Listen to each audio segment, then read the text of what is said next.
traders, FX Pip Collector here. Today is Wednesday, August 14th, and I'm going to be analyzing the Aussie US dollar, starting on the monthly, working my way all the way down to the 1 hour time frame for the full top-down analysis.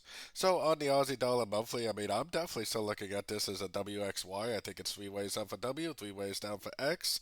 I think it's going to be 1, 2, 3 waves up for wave Y, which is an ABC of wave Y, which I still think will likely take it up above these previous highs.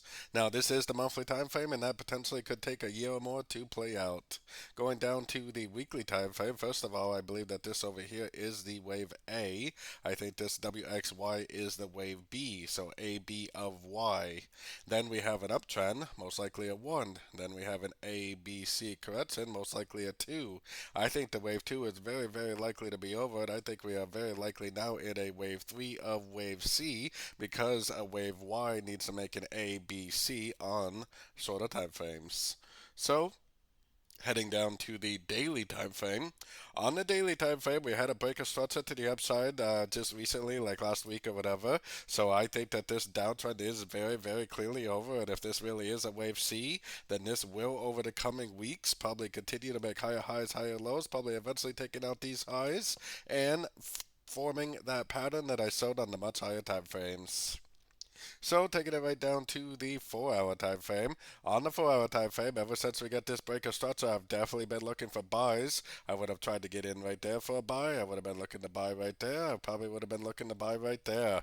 So right now, I am definitely following along with the trend. The trend is up, so I am only looking for longs, and I'm only looking to go long on the shorter time frames at pullbacks. So I definitely wouldn't go long now. I would have to see a pullback before I would actually go long again for the continuation of this uptrend. So taking it right down to the 1 hour time frame, that is. So we do have CPI inflation data coming out today, and that is a very big news event, and that's definitely going to affect all the dollar pairs in a pretty big way.